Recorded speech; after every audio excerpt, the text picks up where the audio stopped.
Okay, so the next example we're going to look at is the Uni App. So this is an app, as I mentioned, for basically sending messages to groups of users. And it's also managed by lists initially. So if you look at the database 01 code, you'll see there's three functions at the top. So there's get names, get user IDs, and get infos. And in each function, it sets up a list of it sets up a set of variables. So the guest is Alice, the admin is Bobby, the staff one is Chris, staff 2 is Diana, and so on. And those names are all put in a list, in a Python list, which is returned. So that's the first function. Eventually, we're gonna not do these all hard coded like this. We're going to read them in from a CSV file or something. But for the moment, they're all hard coded in, so that they all have to be typed in. Not by you; they're already typed in, but ideally you would read this in from a database, and that's what we will be doing later on.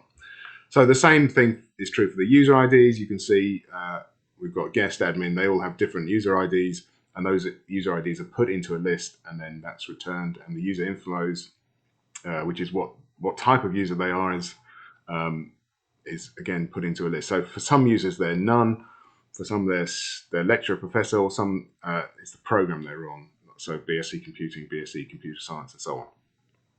Okay, so not everyone has a user ID, and not everyone has a job title or degree program, which is this infos.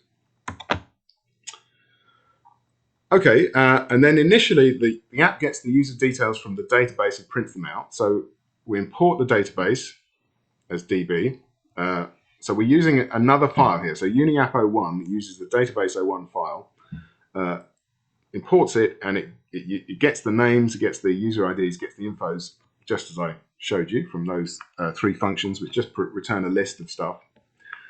And then it loops over the length of that list of names, and it gets the name and the user ID and the info, and it prints out the name is something and the user ID, if it's not none, so if they've got a user ID, not everyone has one, so guests don't have one, then it prints out the user ID, and if the info is not none, and if it starts with BSc, then it prints out that that's a program, and if it doesn't start with BSc or MSc, then it's a job title. So it runs through all those lists and prints out the details of all the users. Okay, so it's using that info to figure out if the person's a student or member staff. That's not ideal, but that's the way it works initially. We'll improve that later. And then the main loop repeatedly asks the user for a group of users. So it could be all the staff, could be all the students, or all the users, and asks for a message, and then sends the message to the group. So it doesn't actually send a message. It just simulates that. So what does it do here? It asks the user for which group they want, so they can type in staff, students, or all. And if they type in nothing, then it breaks out of this loop and the program finishes. Then it asks the user what message they want to send, and again, if the message is nothing, it breaks out of that main loop. And then once it's got the group and the message, it loops over that list of names, and it decides whether to send a message. So, for example, if the group is all, it will send a message to everyone. If that's not true, if the group is not all, so it's got to be either staff or students, then it will look at the info, and if the info starts with BSc or MSc, then it says that's a student. So if the group is students and it's a student, then we send them a message.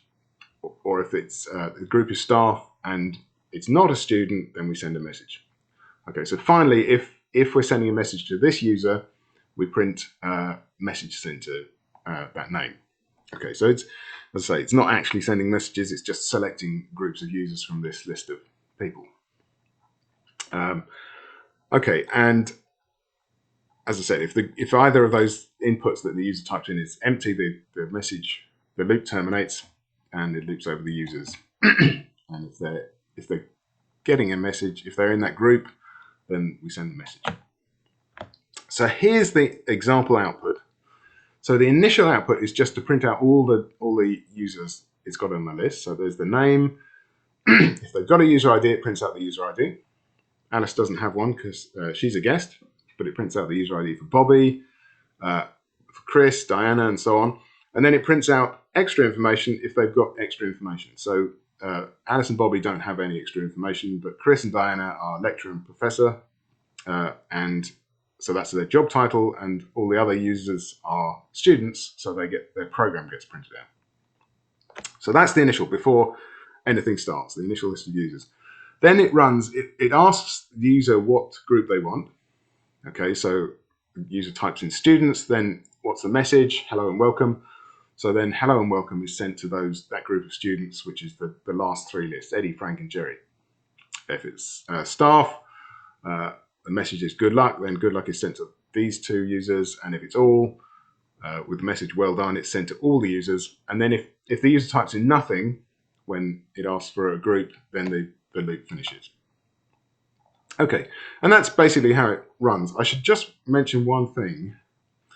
So if you try and open this, here's the Uni App. This is what we're going to run. You'll notice in this example, now I hope this won't be the case all the time, but you'll notice in this example, there's a problem that it doesn't know what database 01 is. It can't recognize that database 01 file.